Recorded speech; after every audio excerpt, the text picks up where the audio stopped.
The Hail Varsity Radio Saturday morning show. Strap yourselves in. Here are your hosts, Chris Schmidt. Y'all don't even know he was a virgin until he's 28, and now, roll tide. And Mark Kraynak. Time has come for someone to put his foot down. And that foot is me. Well, welcome to it. Weekend edition is here with Hail Varsity. It's Chris Schmidt. It's Mark Kraynak. It's Elijah Herbel. 1 week, fellas. 1 week. We are ready for the spring game. In the meantime, plenty to talk about. The portal has opened. I have visions of the Avengers in my mind. We need somebody to close the portal. Maybe Scarlett Johansson's going to run in this morning. That'd be kind of cool. But no, we have Nebraska and plenty going on with the basketball program. Of course, football on our mind. Husker baseball, going to do a little throwback here with inclement weather. Welcome to Nebraska spring, 85 one day, high of 42 today. So let's get after it. And you're welcome to join us in the stream with Hail Varsity Weekend. The Hail Varsity Twitter handle with the radio show is at HVarsity Radio. The Hail Varsity YouTube channel is where you can watch the show. And then the Facebook on KFOR and Twitter is where you can go. And listen, programming note, we are on the road Thursday. The radio show is live at the Single Barrel this Thursday, 4 to 6. We love the Single Barrel. We're getting your weekend this Thursday at the Single Barrel. Friday, we are going to be part of the Pipeline event, or at least the lead-in. The event itself is 6 to 9 at the Hail Varsity Club, which is awesome in La Vista. Be sure to check that out. HailVarsityClub.com is where you want to go and find out more information. But we're talking Wiegert and Stye and Graham and, of course, Dr. Rob Zadiska and Joel Wilkes. I mean, the whole crew is there for a Q&A, a meet and greet, great food and drink specials. So be a part of the Pipeline event on Friday at the Hail Varsity Club. We're there 4 to 6, the event 6 to 9. And then Saturday, 11 to 1, or right before kickoff anyway, we're back at the Single Barrel inside the Graduate, 9th and P, the corner of. And so we get you ready for Nebraska v. Nebraska. And really fascinating. The rumor on the street is during one of these shows that you just previewed, we'll finally talk about that Dennis Dodd article that we've been teasing for about 3 days now. Doing that this morning. We're doing the Dennis Dodd story this morning. Not pictured quite yet is Mark Kraynak. Kraynak, how are leftover ribs at 7:45? I'm a bit jealous. Pretty good. Pretty good. I was just swallowing the last bit. I'm saving myself a little more too. Okay. Accidentally bit into one of the smaller bones, like the flat. Right. Yeah. Yeah. It was a little treacherous a couple minutes ago, but we're okay. You didn't pull snots from Christmas vacation, had to go, bark one up. That wouldn't have been good. The Dennis Dodd article, are you talking that really, really long one? Like the super long one. Is that what we're talking about? Yeah, the one that we all got yesterday. Yeah. Well, I'm just making sure. I read every article. No, I know. And sometimes I don't pay attention to who the author is. And that's fine. I just wanted to make sure. That was one of those where you keep scrolling on your phone. You're like, you still talking, bro? My God. Well, it was a pretty good interview. Let's wrap this up. With Coach Rhule, right? I know. And it was good. Listen, Dennis been doing it for a long time, so I thought we'd start there. Coach Rhule was at WWE last night at Pershing Center. Hold on. I just lost a little respect for him. He was front row with his son right behind the commentary booth. Yeah. They put him up on the big screen. Mark, you don't have Twitter, but I made a new GIF of Matt Rhule saying "Go Big Red" in the front row. We've needed a new Huskers Matt Rhule GIF, and I dated myself. I said Pershing Center. No, that was PBA, of course. But wrestling would always show up at Pershing Center, so that's awesome. Guys, let's talk about I thought he liked sports. Relevancy. Nebraska football. like WWE and WWF. Man, remember the glory days? And then it kind of faded, and now it's back, and now it's sold for billions. Stuff's always been stupid. Come on. So what? Are we WWE, WWF fans here? I don't hate on it, but I don't know anything about it. I don't actively root. There's no Ultimate Warrior for me, and I'm too old of a man. I can Elijah, where are you at here? I can see the entertainment value in it. That doesn't mean that I'm going to be flipping on my TV on a Friday night, but I can see the entertainment value of it. I understand why people go and enjoy it. I'm not a hater on WWE by any means, but with that being said, I had the option between WWE last night in Lincoln and UFC tonight in Kansas City, and I bought tickets to UFC tonight in Kansas City. So if that's any inclination of what my feelings are, I'd rather go see a real fight, but I see the entertainment value. Diplomatic answer. Diplomatic answer. That's good. Like you would consider it, but yeah, I don't know. Maybe it would be fun to actually go to just because it's so ridiculous. Would you go, Kraynak? No, like I'm not interested. I will never pay for it ever. What if little guy or little gal wanted you to go and said, "Daddy, take me. I'm into this."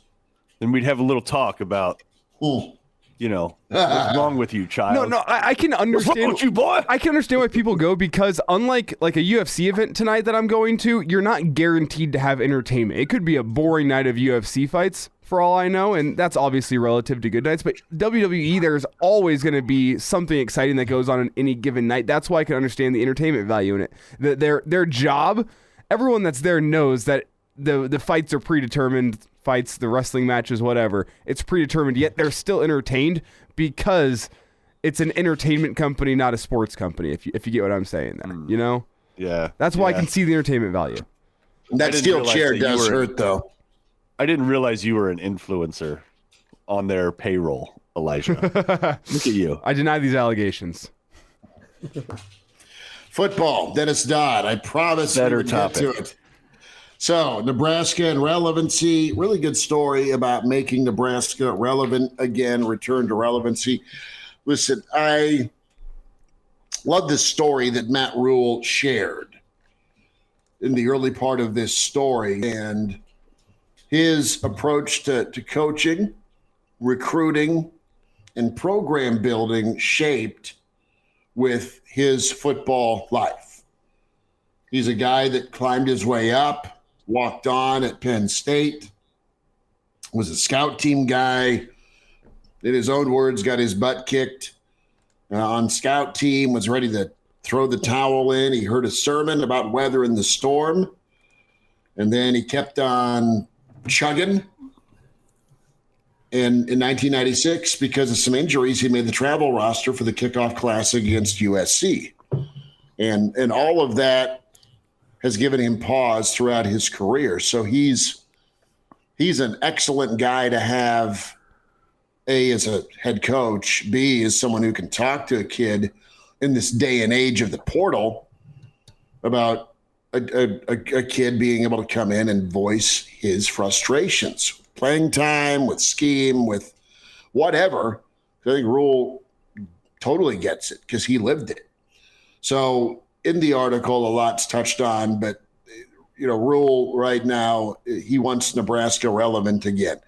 Guys, the brand of Nebraska, that red N, the eyeballs, is still very, very relevant. Nebraska as a brand name is there. Nebraska right now, though, their problem is this fable in the history books of either your older brother, your dad, your granddad, if you're a football fan, and if you're Elijah's age or younger. I mean, it's this legend. Man, Nebraska football, before you were born, ... Man, it was it. It was Bama. I mean, that's the common refrain. And, right now, as Coach Rhule told Dennis Dodd, CBS Sportsline, National College football writer, my job's to get Nebraska relevant again. And, the student section is, hey, just get us to a bowl game. But I think there's bigger things set on Rhule's sights, Trev Albert's sights. And we'll see how long it takes because there was a lot of dejection after the last attempt. And the next guy who was hired was supposed to take Nebraska to a certain level. And my thought is this. I think Nebraska, not every year, but can build and have a special year to compete for a championship. And I'm going beyond a Big Ten West or a West Division pod, if that's what turns out to happen. I think Nebraska can build back up to winning the Big Ten, despite as good as Ohio State and Michigan are with their talent and NFL acumen. Same with Penn State. And then the playoffs are expanding. So Nebraska can get in the playoff. It's a bigger playoff field. It's 12 teams. I don't know when that is. First step is first step.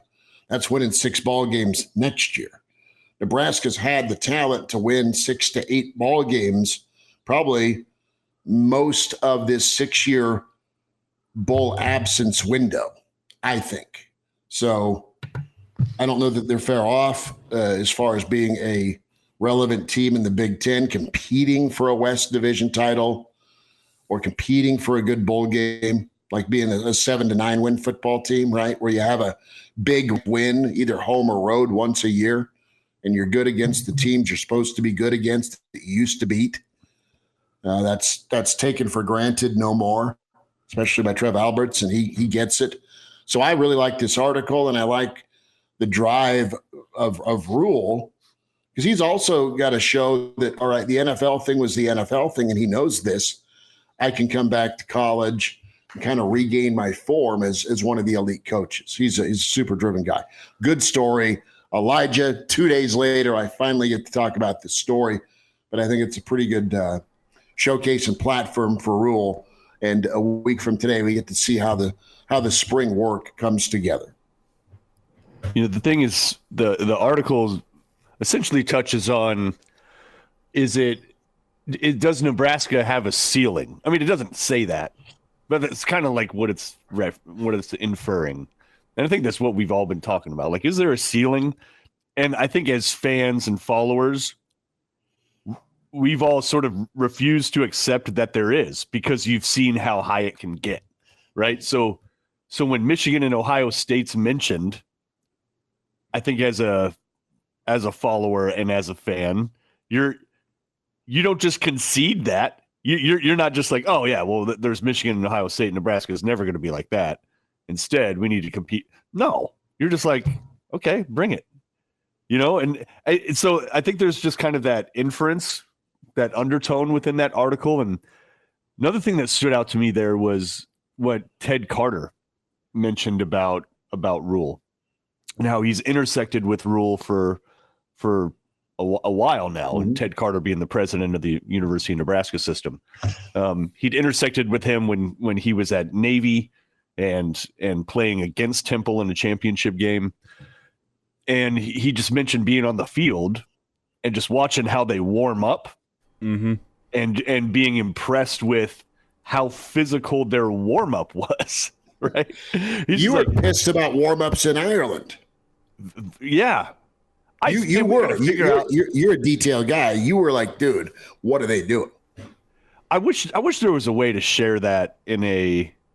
I need to get that to you. People need to see that, and not to. But the thing is, you don't want to just like tweet it out and bring up Frost era again, because it's like, let's move on. You don't want to do a drive by on anybody. I get what you're saying. No, but just to describe it for folks that haven't heard about it or seen it, but.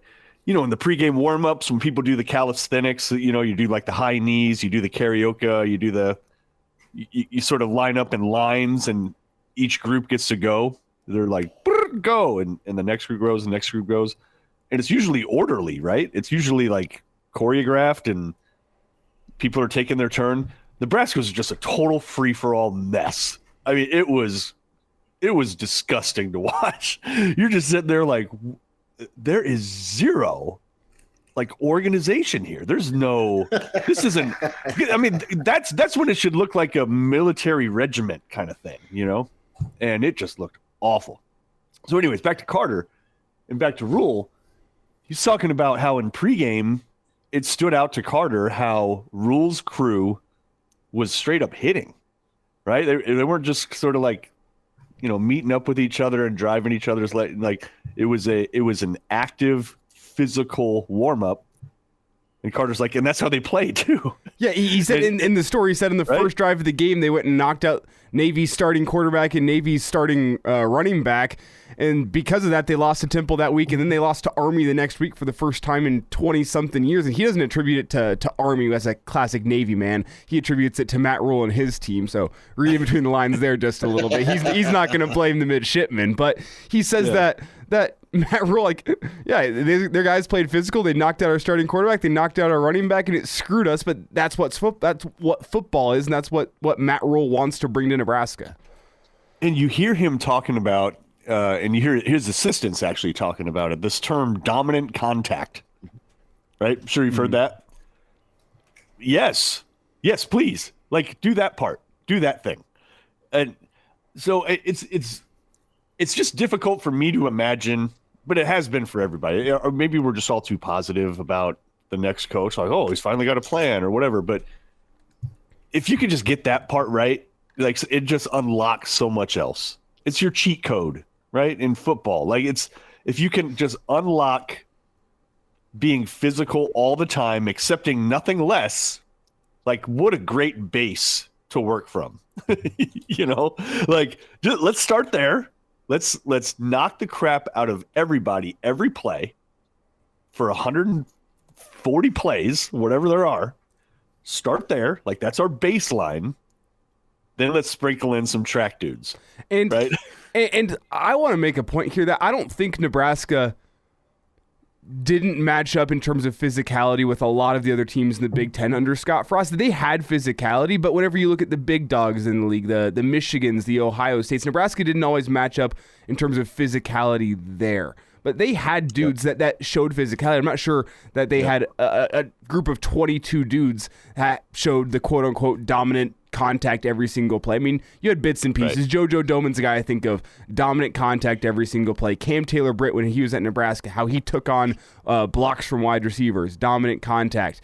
Cam Jurgens. I mean, there's guys that played in the Scott Frost era that had dominant contact. I think Matt Rhule and his mission, and it's more than just emphasizing it at practice. It's going to take, and it's probably going to take more than 1 year. It's going to take recruiting the right mindset of guys, developing those guys how you want them, having them fit that mold to get all 22 playing that way. But I don't think that Matt Rhule necessarily has a bad starting point from what Scott Frost left him in terms of physicality. I think the problem was that attention to detail, the little things, the mentality within a football team. And I this sounds worse coming off the tongue than it is. Like, Scott Frost built teams of losers, and that sounds really bad based on the colloquial term of loser. Like, I don't think it was a bunch of losers, but they lost a lot of football games because they had the mentality of losers. Whenever things got tough in the fourth quarter, they tightened up and played in a way that was to not lose, and they'd lose those games, one-score games. We talk about it all the time. That's where Matt Rhule has the most work to do. I don't think it comes down to taking a group of guys that are scared of physicality and turning them into physical monsters. He's got some physical guys in this football team. How's he going to put it all together and get all 22 guys pulling in the same direction, playing the same way? It's confidence. I mean, it's absolute confidence that he's got to rebuild, and that's been duly noted. You got to get guys to believe, and his plan for that is to work together. So you're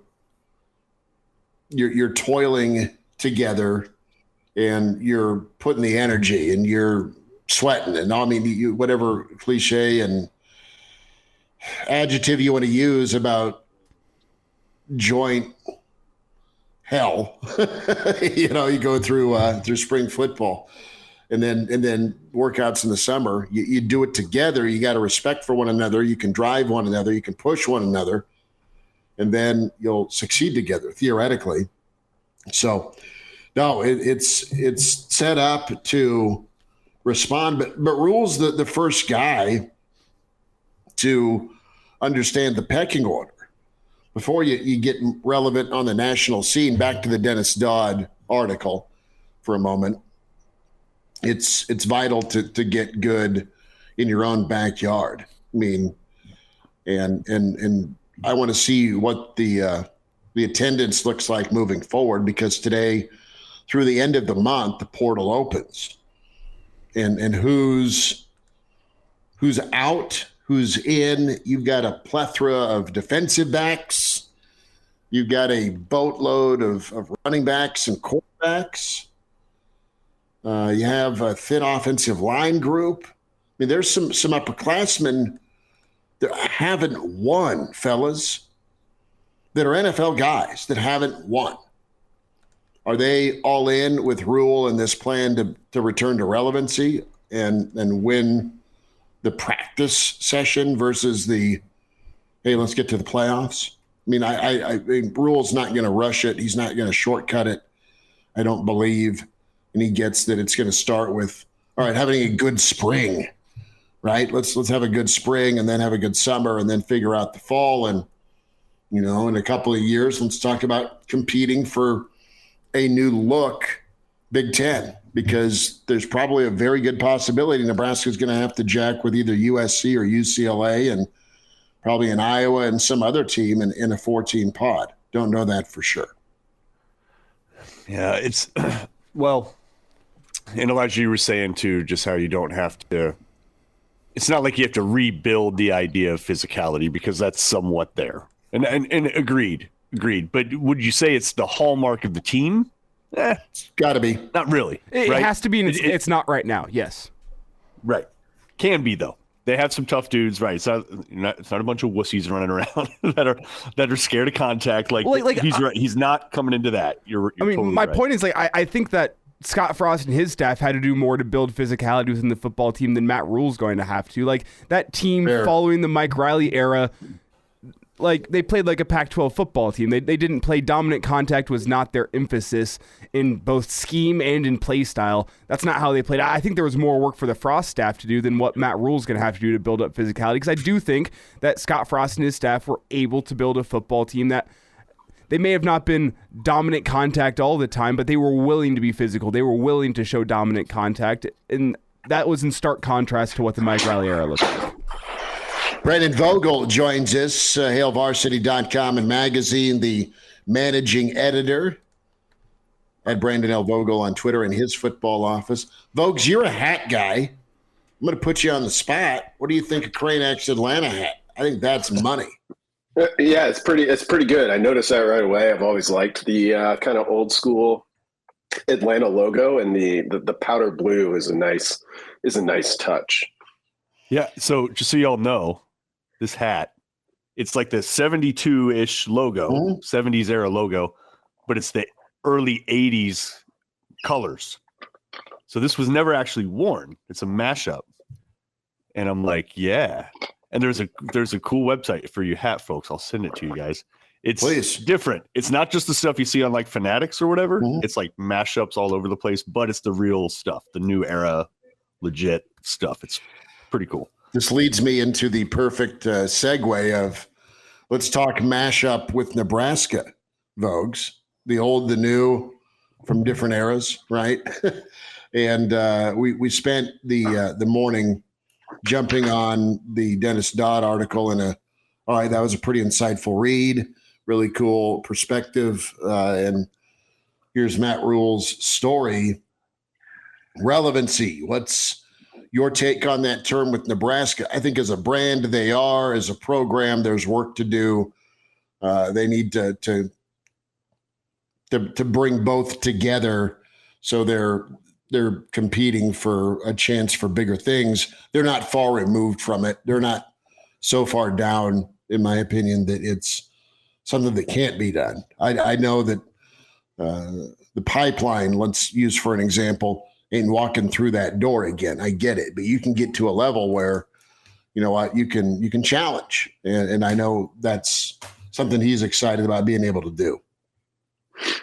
Yeah, for sure. I mean, in terms of relevancy, Nebraska, due to its historical success, I think is a program that even today, after basically 20 years in the wilderness, will still get the benefit of the doubt broadly. So when Jim Harbaugh turns Michigan around, it's a much different story than when Sonny Dykes takes TCU to the playoff in year one. when Lincoln Riley flips USC around. There's just a level of kind of expectedness of, even if we spend a lot of this time talking about, that program's like, it's never going to be what it once was. Once you actually get there, then all of a sudden it feels like, well, there was some inevitability about this because, it's Nebraska or it's Michigan or it's USC. Choose your example. I mean, even Alabama, when Saban finally got there, was in that spot. So there's always kind of a cycle with this. I think one of the benefits of being a historical program like Nebraska, you get more at bats, basically. Brandon Vogel is with us and talking about all things Matt Rhule, as Dennis Dodd put out a pretty long piece there. And a lot of things stood out in the article, a little bit of insight maybe that we hadn't heard before. And we were just talking before you got on, Brandon, about how President Ted Carter was taken aback by how physical they were during warmups, right? And how that translated to the game.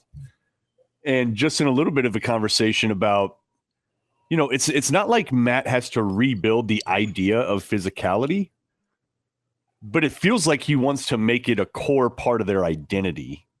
And I'm not sure that was the case under Frost. I think there was talk about it, but I don't think it was really drilled and instilled, maybe quite to the level that Rhule's going to try to do. Yeah, I would agree with that. So much of when Frost arrived, riding in, really as high as you could ride in based on what they had just done at UCF. They branded that UCF thing, UCF fast. That whole piece of it, and speed was a big part of it. And, you mentioned the Dennis Dodd article. I think there was an article from Bruce Feldman at The Athletic almost a month ago at this point, where a couple of Frost era assistants were able to speak anonymously. And one of them said, and this really stuck with me, their challenge at UCF, and I remember this distinctly talking to some of those UCF players at the 2017 Peach Bowl, was, George O'Leary was like a disciplinarian, really hard edge. And this new staff came in, said, okay, you guys just went 0-12. That would tell us what you don't like. So it became, they at UCF kind of had to open things up, let players be a little bit more free to be themselves. That coach said at Nebraska, they kind of found the opposite problem coming off of the Riley era. And it was something they kind of struggled to adjust to. I know we don't need to relitigate that whole era, but as a potential explanation, that made a lot of sense to me. So I look at the physicality piece of it. It was definitely talked about under the previous staff. Getting bigger and being kind of Big Ten ready was also a big piece of it, but it was kind of contrasted with what we knew of them from UCF. Kind of, if you want to, I guess a high flying offense was kind of the central talking point throughout the entire time. And Nebraska struggled to get there in a really kind of rough and tumble league. The thing I like about this new staff making physicality, the piece of it, is it's portable. It's something you can control. And you think about something like recruiting. Yeah, technically you can control it, but if Nebraska starts being a perennial top 5, top 10 recruiter, I'll be shocked. It hasn't been. But you can't really control that. You can control how physical you are and make it the cornerstone of what you do. And I think when we look back at, the great Nebraska era, that was a big piece of it. Vogues, you're right. When we talk about Nebraska's history, they recruited really well. I mean, they were top 30, but when we go back and if we were to put recruiting rankings on some of the kids Nebraska got, they ended up getting what was equivalent to 4-star, or they developed some guys, and a lot of in-state guys that ended up being high-level draft picks. I mean, they just had an eye and they knew how to develop. I'm interested here. What do you think Nebraska's ceiling is at with Rhule in recruiting from a splash standpoint? And I ask that because of NIL. And Elijah and I talked NIL yesterday. How would you got a money tree in the backyard when you're planting that new facility or building that new facility. What do you go after? And, I think you groom linemen, you either go portal or you try and go get a big dog at quarterback. I mean, that's how NIL money's spent. What can Rhule in Nebraska be recruiting wise in this NIL era? Should they be a top 5, top 10 class? I mean, I would be surprised to see them get to that level consistently, but the thing about NIL and the transfer portal is, so I just got done saying there's kind of a range that most of these programs are going to recruit at. And there's only a handful of Georgia, Alabama, Ohio States out there where you're like, their top end is the top end, literally. But maybe NIL does change that. I feel like it's still a little bit too early to know. There's kind of when I look at NIL broadly, there's a kind of annoying lack of transparency where Brady Oltmans in the April issue has a good story on this, talking to some sources who say as much, but everyone has an incentive to be like, NIL is great. The deals are huge. And that's, down to the players, the schools, some of the businesses that help this industry function at the moment. So we'll see, but it is kind of the wild card. I think that if Nebraska starts winning some football games, particularly early in the Rhule era, you get a little bit of momentum. Nebraska should be a place where NIL functions at a pretty high level. So it's possible. I would put Nebraska's kind of like recruiting expectation as like be top 20 to 25. That's where they've been. If you even nudge that up to 15 to 20, you're making a pretty big difference, I think, in the quality of player you're getting. Brandon, whenever you look at some of the big dogs in college football, as you kind of laid out the Georgias and the Ohio States and the Alabamas, we've seen different approaches to NIL. Ohio State, especially within the past 2 years, has really pulled off. I think they felt burnt by the Quinn Ewers situation, and you have wide receivers getting recruited to Ohio State.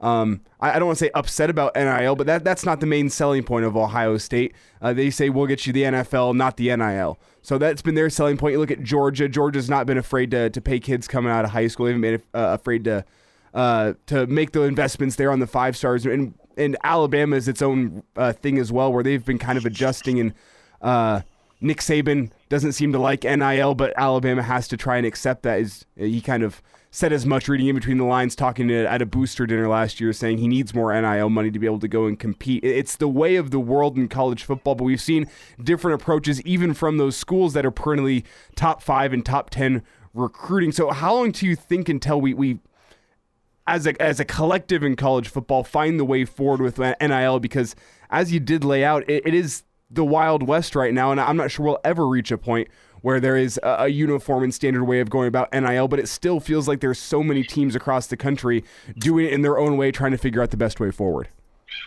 Yeah, it's kind of crazy. And, when you think about this, or when I think about this from like Matt Rhule's perspective of how do we use NIL, the intense passion in Nebraska, kind of the singularity it has within its local sporting landscape, those should all be good things.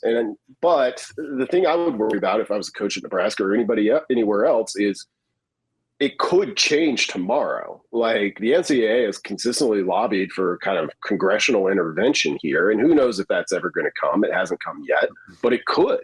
So, what makes optimal sense in terms of investing your resources as a coach, which is mostly time and attention, into NIL? And you got to do some of it. But in terms of when is some clarity coming on this, I don't know. And it's a really tough thing, I think, for college football coaches to balance, because you got to be able to compete, but what if all of a sudden you're playing a different game tomorrow? So I think Nebraska has done a good job of being out front, being ready to go.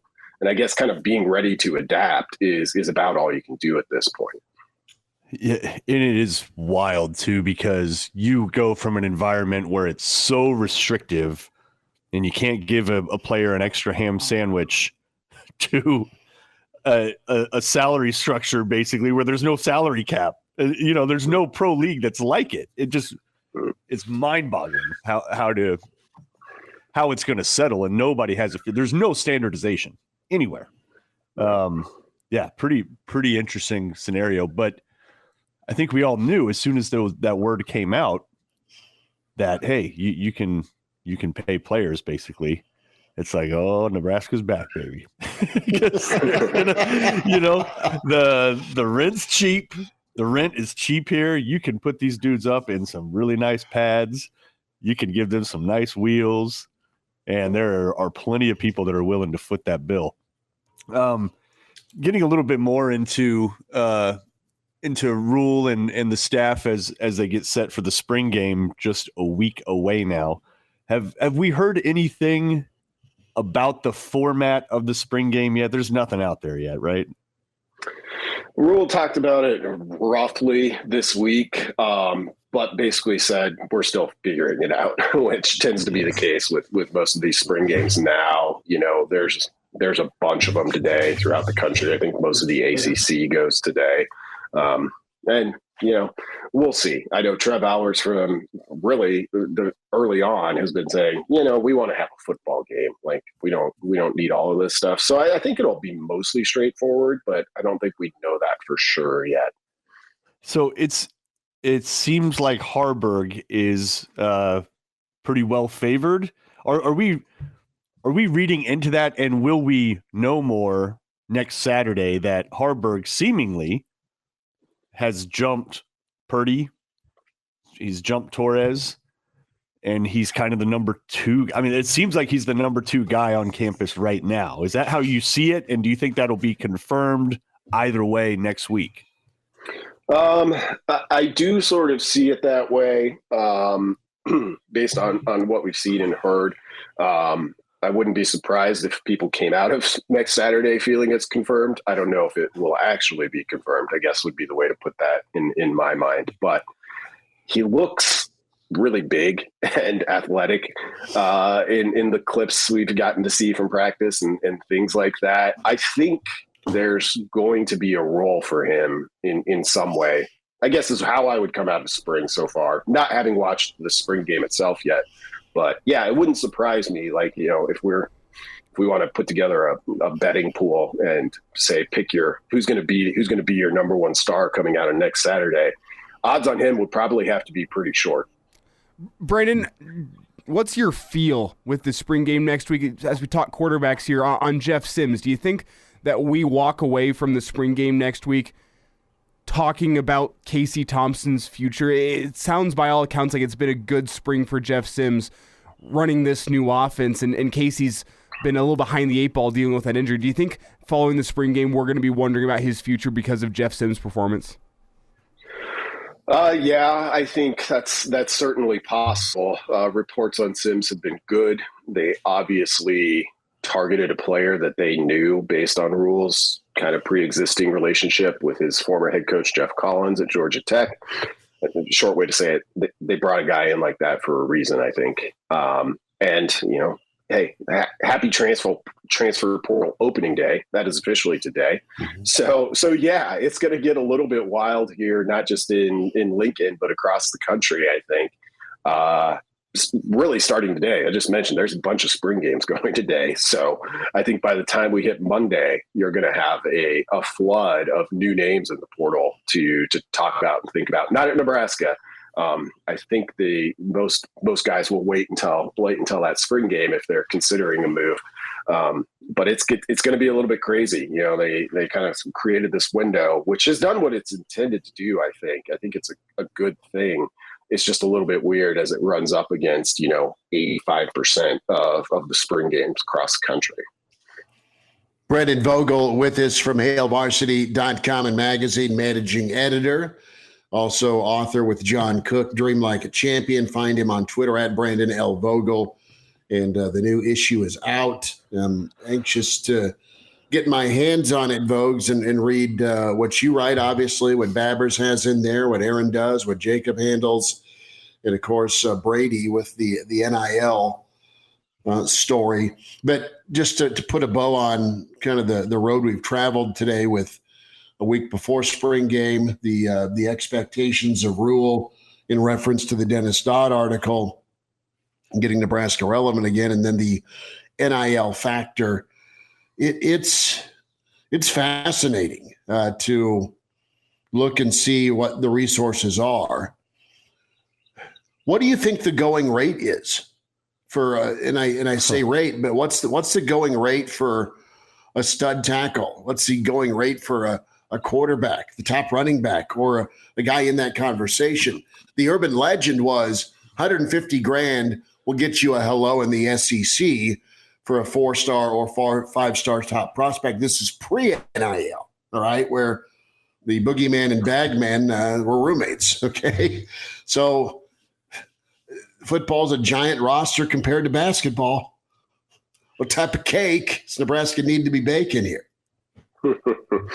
I have no idea, which is part of my ongoing frustration with NIL is that there's no transparency to it whatsoever. So, we can hear that Bryce Young is like, oh, $3 million guy in NIL last year, or whatever the number was. That was a number I saw at some point, I think before the season had even started. That's all great. But like we said, it's to Bryce Young's advantage to put that number out there. If you did it through a collective at Alabama, they are invested in making that number look as high as possible. It's something we've been trying to track down at Hail Varsity, and it's something a lot of people aren't willing to talk about. Is like, what is this actually like for the players? There are some guys who I think pretty clearly are taking good advantage of it. But what's it take to get an offensive line starter at Nebraska in an NIL sense? I really have no idea. It's definitely not 4 figures. I'll put it that way. But beyond that, and I'd be surprised if it was 6 figures, to be honest. So there you go. That's about the best range I can give you. $10,000 to $99,999, says Brandon. Okay, that's your average. Okay, not bad. Hey, can we send Elijah undercover? College football. Nobody's going to be offering me any NIL money. I'm like, what position am I going to play? I can't run. I'm not as big as like a Division I lineman. There's no way. Believe in yourself. We get you some neck tattoos and a couple of piercings, brother. I think we could say you're a wild man, interior defensive line. Say you're from the deep woods of Saskatchewan. I don't know. Well, with that, my deep cover would either work in college football or in prison. So I don't hate the idea that could work. There'd have to be a lot of legwork. We'd have to talk to some recruiting people and really I'd have to shave the mustache. I think it makes me look too old. Maybe a transfer. I could be a transfer portal guy. Shave the mustache to go to prison too. That is true. That is true. We might be better off just aligning ourselves with a local, very promising prospect and start building them as a confidential source and say, look, here you go. You're going to get NIL money, but here's a little something for us, and just let us know what's going on. Yeah, and what are the range of offers that they hear? What are the contractual obligations that they get into? Think about, too, when you're 17, 18, you don't have any idea what a contract even is. But you're also, if somebody gives you $100, that is straight cash, homie. You're at that age, I got $100. What? You're excited, but a lot of us, we found ways to make $100 a week because we worked, right? But if you're a college kid, good luck having a steady job because you're playing ball, presumably in 3 sports year round. So yeah, but now that allowance has jumped from $100 to, in some cases, are you getting $175,000 a month?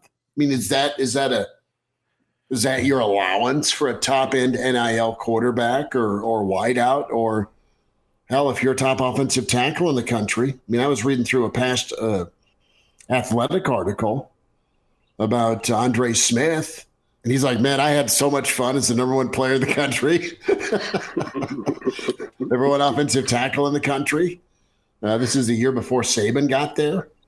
And Andre is one of the few offensive linemen from Bama, Vogues, I think you can back me, that really had a long career. There's been a lot of NFL draft picks from Bama's offensive line. They've not necessarily kept it cranked up at the NFL level compared to their college career. But Smith loved it, was a 6th pick overall, 13 years, was chased. Some SEC schools started recruiting him as a freshman in high school, which was highly illegal. And their response was, well, hey, I didn't know he's a freshman because he looks like a senior. So there is that. So it's just wild to think about. I mean, where's the conversation start with a Dylan Raiola? You're talking Georgia, Nebraska, USC, anyone else who literally wants to throw whatever theoretical pile of money they have into the ring. Like, I just have no idea. But when did that conversation come up in the recruiting process? I mean, and the coaches can't say anything, supposedly. That's really interesting. They can't even get into it. No. But so who does? Like, I'm not going to talk to you about it, but I'm going to talk to you and introduce you to this guy. The parents got you. Hey, so-and-so, we liked your plan. We liked your program. We think it'd be awesome here. So-and-so's got, let's throw a number out there, $7 million on the table over the life of my college career. Is that something you think you can do? Or can you put me in touch with somebody who can answer that question? Well, Schmidt, you bring up a really interesting point. Like, at what point in the recruiting process does that come along, and how does that affect your recruiting? Is that a case of we're mailing you your scholarship offer, and at the bottom here's a note with the phone number to call? Like, you call his phone. Is it like once you get on campus, we'll have that conversation? I'm really curious as to what point in the recruiting process the NIL gets discussed. And that, like, to my question I had earlier, how do the different schools approach that? Is that sign on the dotted line, then we'll talk about it? Is it here, you're getting your scholarship offer, we better talk about how much money you can make around here? I'm curious to see just how the different schools go about doing that, because as you mentioned, it's all up in the air. We don't know. Well, you got to have a separate mailer, perhaps, from your collective out to said top prospect. You got to know when the kid's coming to town, and here's another envelope. It's like a menu detailing what you could get and what's the cash flow like. I would think. I don't know. Yeah, I think most of these schools with a collective, which some schools have 5 or 6 going on, sort of competing, which is a whole other issue. Have presentations from those collectives. Those schools that are interested in doing it by the rules, that probably has to be pretty boilerplate. Because, the only rule the NCAA, not the only rule, but the key rule the NCAA has here is that it can't be used as an inducement. Like, okay, sure. We won't say, here's the contract for X amount of dollars with, Y requirements. But we're going to talk about what some other people have made here. We're going to give you our NIL pitch, basically. Like, it's a mess everywhere you turn. And I think it's okay to say that while still being, at least this is my position, like, I do think players should have access to these rights. I thought they should have had access to these rights for a long time, the way any other college student does. But the way it's operating, in my mind right now, leaves a lot to be desired. Brandon Vogel with us. Vogue, thanks for jumping on. And real quick, what is all in the new issue of Hail Varsity? Can get your digital and print subscription, hailvarsity.com/offer. Can't wait to get my hands on this week's edition. Looks pretty intriguing. Yeah, so Brady, as I mentioned, had a really good kind of level setter story on NIL and where we're at, at this moment. That's something we're going to be continuing to kind of track and try and dig into. But like I said, there's a lot of pulled shades once you start trying to dig into it. I took a look at the quarterback situations in the Big Ten, kind of because that's another thing that's constantly changing, to sort of set the stage for that before it all potentially changes here starting today. But it's an interesting year in the Big Ten. I ranked those QB situations, I think, in order of who I thought was best off to worst off. And there's really only 3 teams, I think you'd say right now, who know who their starter is and have somebody who has been the starter there previously. So makes for an interesting 2023. Folks, have yourself a weekend. Thanks for the time, bud. All right. Thanks, guys. All right, good stuff from Brandon Vogel. And come on down. We say hi to the Iron Horse, Gary Sharp. There we go. You look like a hacker. No, I think he looks like, again, it's a hostage room. No, you keep the hood up if you want, man. No, Sharpie, what about this 80 yesterday, 42 degree today? I mean, are you all parked up for the exercise? Oh, it's bull. Yeah. I don't know here, man. You were out golfing and you felt good yesterday, or you're watching the Nebraska Northwestern game, and the next thing you know, you're back to wearing like hoodies and pants. Yeah. I mean, welcome to Nebraska, I guess. But I was looking ahead. Have you guys looked ahead to what it's going to be like next Saturday? No, tell me. I haven't gotten there yet. It looks like it could be a little bit chilly and windy. Ah. Yeah, that's the first mistake that Rhule has made since he got to Nebraska. Gary, but before we get too deep into football in the spring game here, Matt Rhule at WWE, is that a mistake in your mind? What's your take on WWE? Oh, no. First of all, so I went to the Jet Award Gala here in Omaha on Thursday night, and Matt Rhule and Trev Alberts both spoke. Here's the thing. Matt Rhule, his family is still living in Charlotte. So he has all this downtime when he's not in the football facility. So he's looking for things to do, and he wants to be involved in the community. Oh, I think it's great. And by the way, I love what you put together after his performance last night at WWE. I think it's, you know what? He's everywhere. He's having fun. He's selling Nebraska football. I think it's great. And I think people will, people around the country are probably going to go, oh, man, that guy's pretty cool, because he was front row and he was enjoying it. And I think I've kind of like started to study him a little bit, because his approach to being the football coach at Nebraska is really different than anybody since Devaney. Devaney, I was told, did this a little bit because he had to sell Nebraska. He was taking over a complete mess.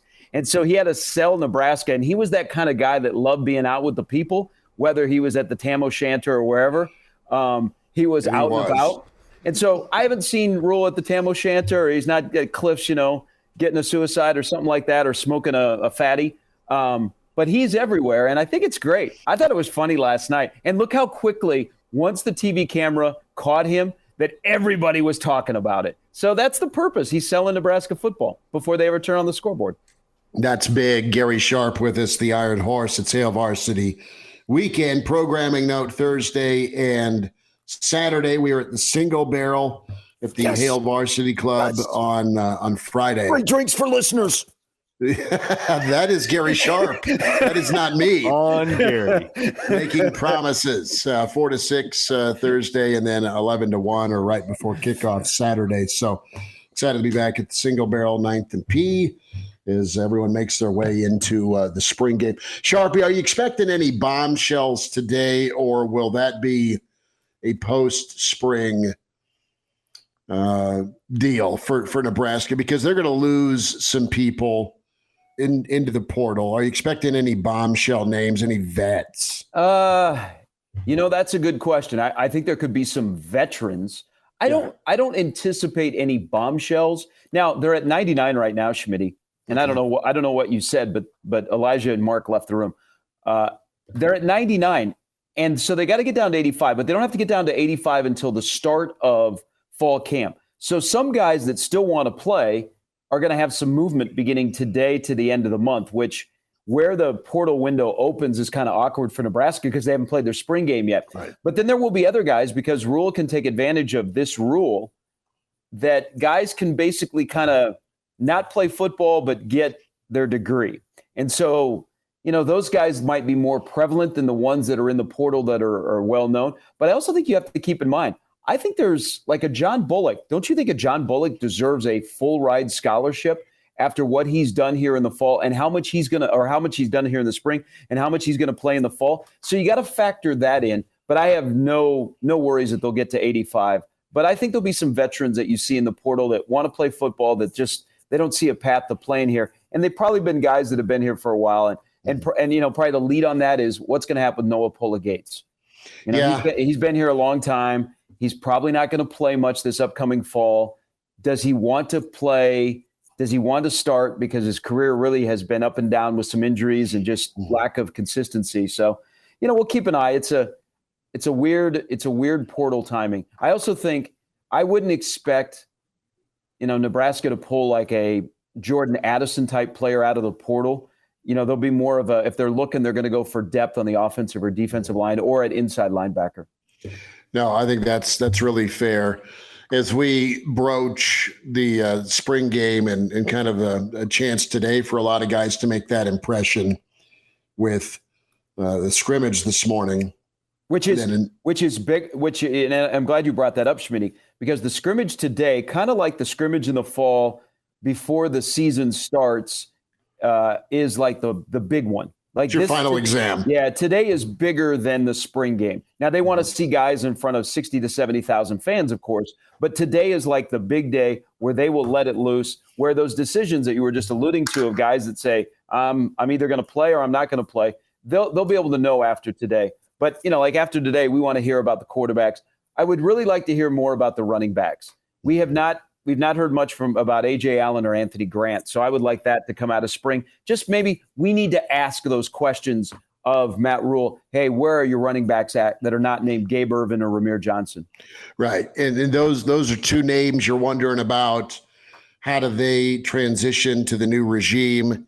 And to your point, the quarterbacks, right? I mean, we know Sims has got the opportunity, but where are things at for a guy like Haarberg? I mean, that's a guy that you talk to some folks, man, the upside and the physicality and the athleticism you're really excited for if you can just get better at some of the consistency things of accuracy. I mean, there's a whole lot that goes into playing quarterback, but man, there's a ton of upside with Haarberg.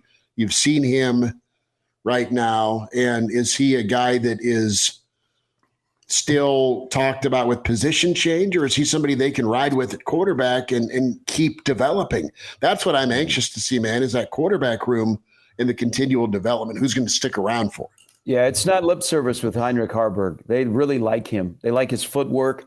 They like that he's a threat to run, and you can stress teams by sitting in the pocket. But then when you get outside of the pocket, and it's not just on scramble drill, that you have the element of a quarterback run game. And so all of this stuff about Haarberg and this subtle, he's in every video, it seems. He's mentioned a lot, not lip service. They really, really like him. But they also like what Jeff Sims has done this spring. So another thing to keep in mind, guys, here, as we work our way through the last 2 weeks of spring and the portal is open and we're talking about quarterbacks, maybe what Haarberg has done factors into what Casey Thompson is going to do. Yeah, because I watched Florida play the other night, and there's going to be spring games today. There's some schools that are in the Power 5 that are in desperate need of a little competition at quarterback. So Casey Thompson isn't that far away from being fully cleared.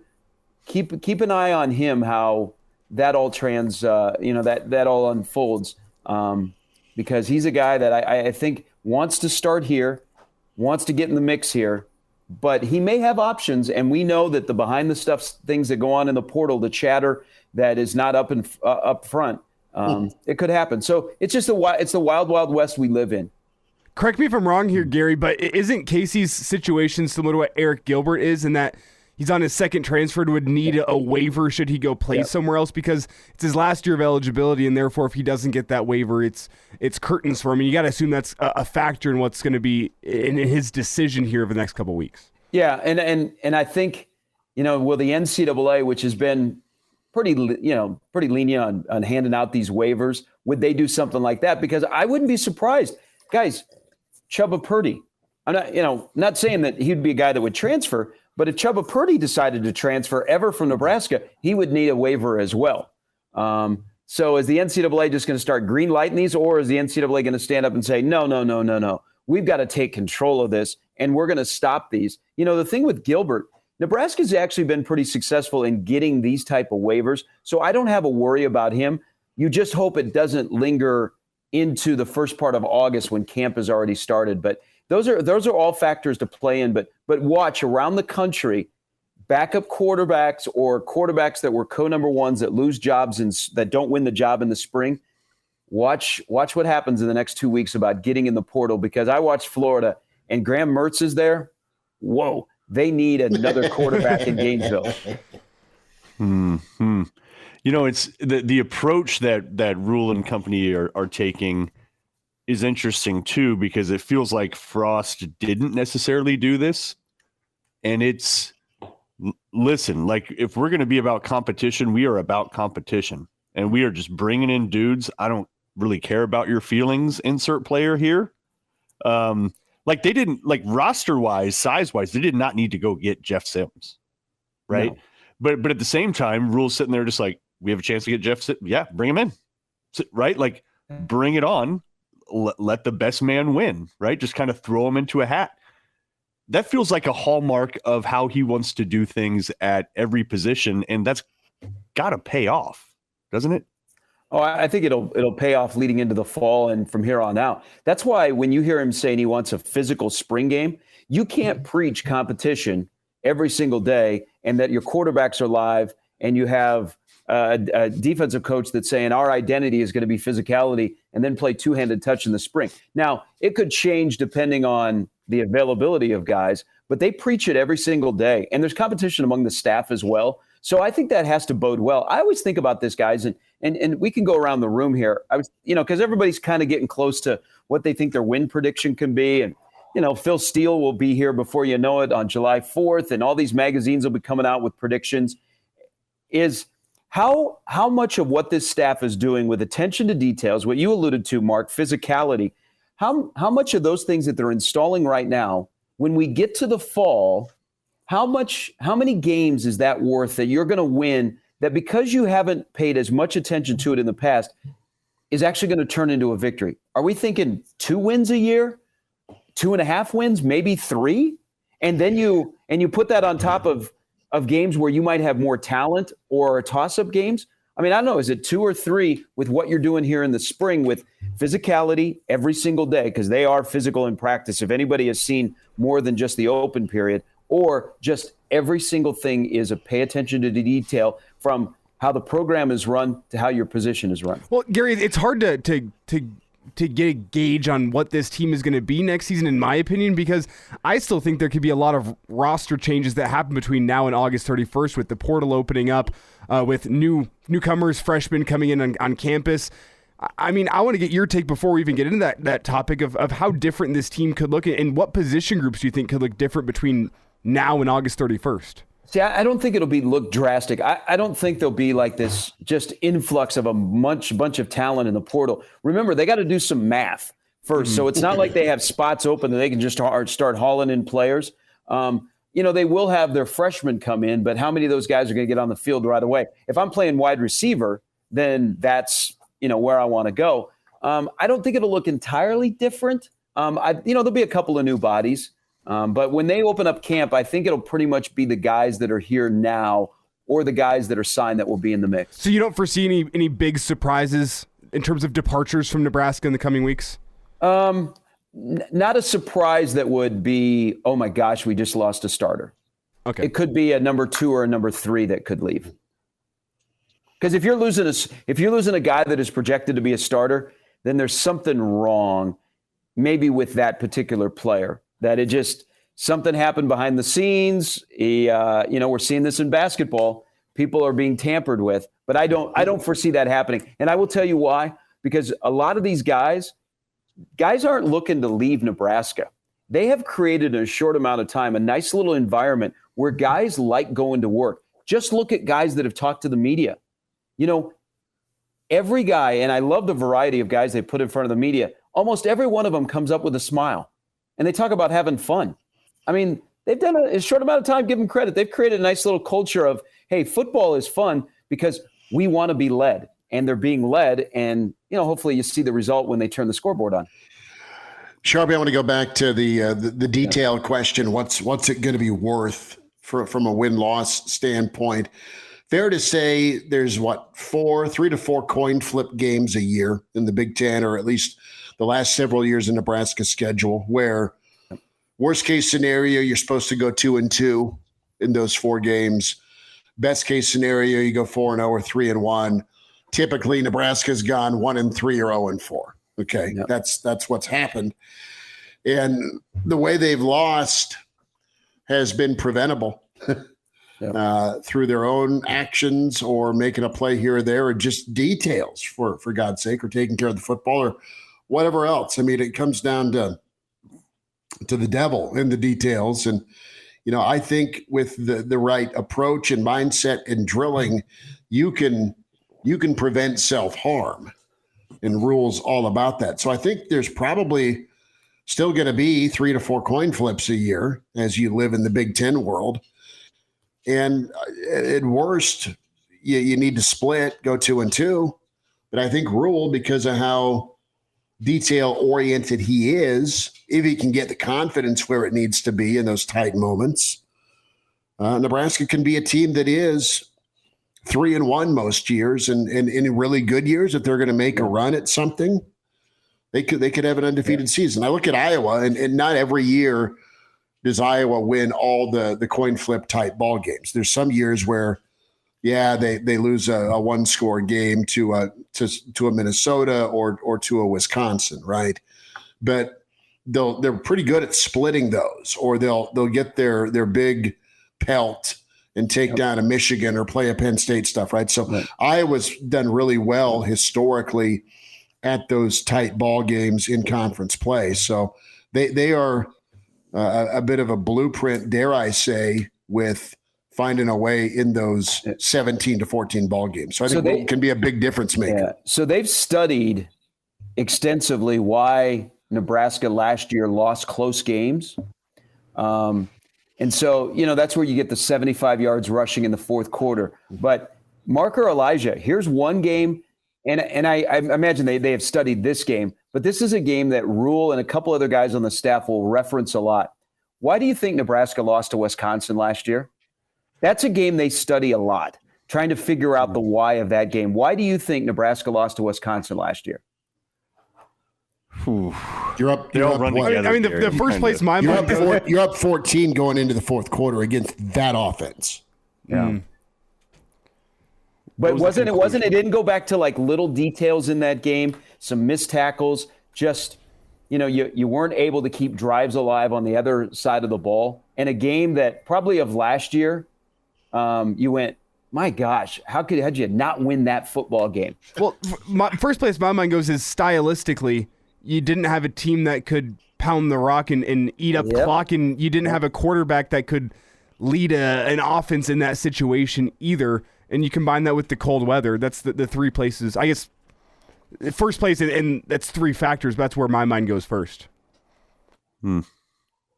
Yeah, I honestly, I can't. They all run together. I felt like I was watching the same story all the time. So, but Elijah, you're right. They didn't have an offense that could be like a 4-minute offense, or, at the time you had your quarterback play was, one hand behind your back trying to win that football game.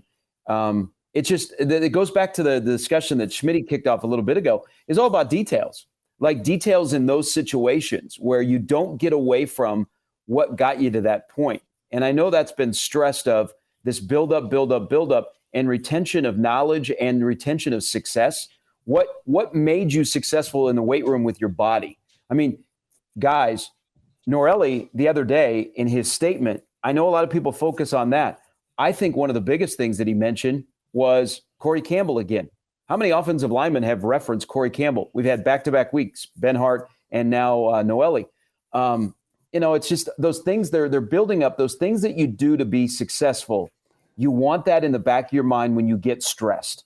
And that's what they're thinking about these games like Wisconsin, which that was such a winnable football game. That was a terrible Wisconsin offensive team. That was a moment to beat Wisconsin, a team that is nowhere near the Wisconsin that we've kind of grown up with since Nebraska's been in the Big Ten. Why didn't you win that game?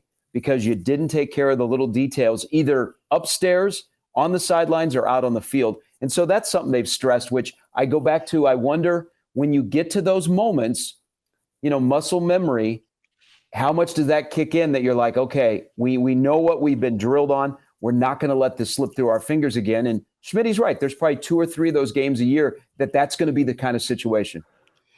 to your point, and I'm fascinated you brought up that Wisconsin game because of all insults a year ago for Nebraska fans to try and get over. That Wisconsin game was so maddening because you had Casey Thompson back. It wasn't like you were playing with your second or third team quarterback. But I Googled the numbers here. Time of possession, Wisconsin was plus 13 minutes. It was 36 minutes. Wisconsin had garbage at quarterback, right? And he was 8-18, but they still lined up and ran for 235 yards. Nebraska ran for 65 yards on 29 carries. 20 that's 2 point whatever a carry. It's garbage. And you gave that offense, they scored 12 points in the fourth quarter. I mean, they were dead. It was 14-3. It's 14-3 going into the wind with a blindfolded quarterback smoking Marlboro Reds. Okay. And they punch you in the nads for 2 touchdowns and a 2-point conversion. And that's when everyone just jumped in front of oncoming traffic in O Street. I mean, that was the mindset after the game. And you know what? They're going to play in, because of the last year of the West, there's going to be a couple of those games that they're going to play in that are going to come down to who can rush the ball more consistently and with success, and who's going to hold on to the football and get first down and just keep churning down the field. I mean, that might actually be out of the gate August 31st in Minneapolis. Yes. Gary, let's switch over to baseball real quick. Nebraska wins 8-3 over Northwestern after falling to Omaha again. Like, they just can't beat anybody. They're a midweek Omaha. mess. Yeah, there's our show title. Maybe, it's not bad. Midweek mess, weekend edition. People be like, it'd be very disorienting. Of course, baseball's all about stats. Love to dive into the stats. You've spent time a lot around baseball, around minor league baseball, professional, college. I'm trying to get a sense for where Max Anderson and Bryce Matthews stack in terms of draftability, right? And like where they could probably end up. So I'm curious, are we talking third round? We talking seventh, like 10th? What do you think about where these guys could get drafted? And then just quick, cool stat. Max Anderson is ridiculous, right? He's had 160 plate appearances, put the ball in play 131 of those. Like, you would think a guy that's hitting 412 like he is, walks a lot, and right, like people picture, he's only walked 10 times. He's only struck out 16 times. That is a guy that I'm not sure Nebraska's had many hitters like him, where it's sort of like, I don't even know if he has a favorite pitch. It's just he can kind of hit anything. Where do you think these guys stack up in terms of the draft coming up? And are they both gone? Is that a foregone conclusion? Yeah, they're not going to come back. And that's a good thing. I mean, they've been here for a while. Max Anderson, his Major League Baseball draft stock is higher than Bryce Williams. I think Max could be gone before the end of the 5th round. I think that highly of him. He's very versatile. He can play every infield position. Now, he's played second base. He played second base at Millard West. He's playing second base this year. We saw him at third base the first 2 years. But I think his hands and his knowledge of the strike zone, and also Max has got a huge baseball IQ, is going to bode really well for him. Bryce, it's like, what position is he going to play that he would feel comfortable at? But they're both going to be off the draft board pretty soon. Max has a chance, I think, to be gone before the end of the 5th round. But you know what here, guys? When Nebraska needs stars to be stars, they're stars on the weekend. You go back to the Michigan series. They both, when they needed big hits and Matthews and Anderson were coming up, they got big hits. The middle of that lineup for Nebraska stacks up pretty well of late against some of the better lineups for Nebraska. But those two guys, man, I would pitch around them if I could, but you can't. And you saw yesterday, man, when Nebraska needed a spark, those two guys were up, and look what happened. Nebraska got a spark. But it's great because Max Anderson is a Nebraska kid, and we've seen him grind a little bit. The part of me says, man, you have two guys like that, Mark. You got to find a way to make sure they're playing in the month of June. Yeah, and whenever you go to June, Gary, how do you think this team is built in terms of making a postseason run with only 3 real starting pitchers, deep runs in either a Big Ten tournament or a regional? Start to get a little hairy looking as you look out that way. Well, what's your take on this team's just postseason viability? They have a good number one. I mean, Olsen is a good number one for the Big Ten. Then after that, it's kind of a crapshoot. Comiskey struggled last couple weeks. Yeah, yes. Now they've kind of – I think they're going to do some load management with him, so to speak. They're going to give some precautionary rest to him. And then you've always got to find that number 3 starter. I'm not really focusing on that because I've been trying to tell my listeners, hey, it's a long baseball season because people lost their mind after the loss to Omaha. Hey, how could you lose to a team like that? I mean, people were like, oh, this season's over. Well, they're a midweek mess. They can't figure it out. And Omaha gets up for that game. And, yeah, that's a bad loss for Nebraska. But I didn't go into that game going, oh, my gosh, Nebraska's an at-large team. What Nebraska has to focus on is trying to win the Big Ten. And hopefully, if you win the Big Ten in the regular season, even with not a great RPI that punches your ticket, but they've got to be in a position where they've got a good seed in Omaha where maybe you can navigate a roadmap where they're not playing 4 or 5 games before they ever get to that Sunday championship game, which is the auto berth. But they got to follow it up today and win today, get greedy and maybe win tomorrow. And it's not easy. And then next week is huge. I mean, the Iowa series is mammoth for Nebraska baseball. But I'm glad they took care of business yesterday because I think we all thought, man, the way that game started, they're going to stub their toe, and we're going to be talking about this loss on Saturday morning on Hail Varsity. But they found a way to win because of the 2 guys you mentioned, Mark. It's huge to get through the next 2 days. To your point, Sharpie, you got to get Creighton next week, and then you got to go get Iowa. I mean, it's set up for them, and I think they know it. Can they play with the pressure? Sharpie, we'll be doing a little breakfast a week from today. Let's go. Spring ball is here. Yes, I love it. All right, have yourself a weekend, brother. Thank you again for jumping in. No problem. And you got Elijah's doing gifts, so that's great. And he's also, I hope you guys contribute to the Tiny Little Baby Buffaloes in Colorado, the Twitter account that has blown up. Yeah, I asked Barney this week about the it's like, Coach, are your guys big enough? And this was off air, and he's like, they're working on it. But, yeah, so one quick thing, I know we got to run, but Elijah brought up, do you think you'll see a drastic change? I think Colorado has trolled us with all the video they've sent out. You want a program that's going to look entirely different? There's stories out of Boulder that Colorado could have 20 to 25 new guys when they start fall practice. What? Wow. But he's going to be the king of the bounce back. For guys that want a second chance, they're going to look to Boulder. Mm-hmm. Man, can that game get here soon enough? Wow, we're some of us already got a hotel figured out, so we're good. Nice. All right. Am I have my own bed? Well, there's a bathtub. Get a few pillows. You'll be good. Hey, one quick thing on that. I know we could just expand the show. The one thing that I think does help with a sense of urgency. Like, I know Rhule's got a long contract, and he's going to be here for a while, guys. And he said the other night, he's had 4 introductory press conferences. He hopes that the one that he had back in the end of November is his last one. Is coaches that have long contracts, I always wonder, man, they don't see a sense of urgency to get it going right away because they know they have a long runway. I don't sense that with Rhule. Is he like, no, I want to win right now. But I also think what helps with spring ball and them trying to drop a lot of knowledge in on the defense and also how they're going to attack the summer, man, you can't tiptoe into the start of the season. We talk about Colorado. That Minnesota game is mammoth for Nebraska football and kind of the narrative. So I think that also helps that you've got 2 games out of the gate that are going to be big games, and you can't go, oh, thank God we have East, West, and North Jersey coming in here to play to kick off the season.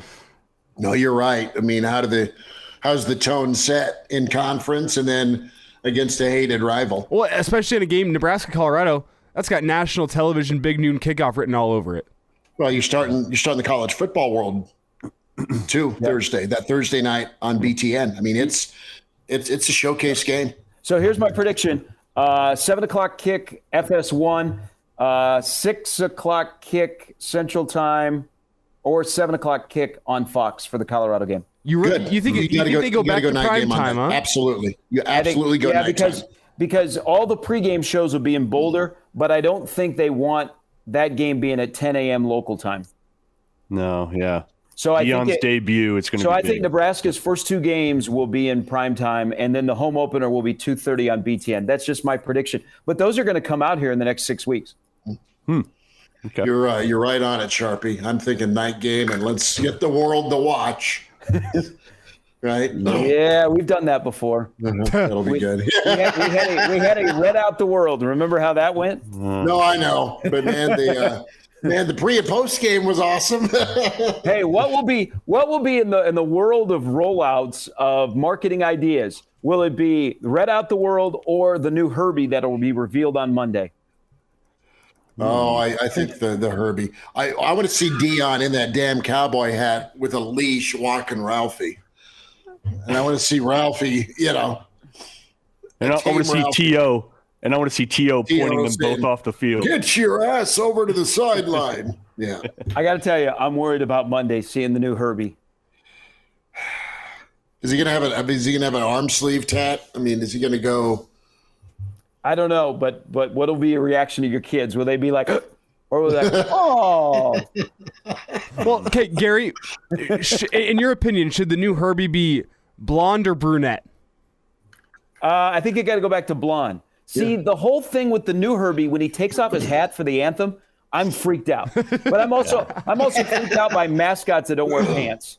Yeah, that's fair. True. Yeah, very fair. Why not a redhead, Elijah? Why you got to exclude them? Oh, that's right. Like a ginger Herbie. Mm-hmm. And that's why Kraynak has been boycotting Memorial Stadium. Can a mascot get a sunburn? That's a question. Or will Little mascot Red have a soul? Will Little Red go away? That's fine with me. Why? Because he's a blow up doll. Kids love him though. My gosh, that's just for kids. It's just for kids. Do we not forget 1995? Yeah.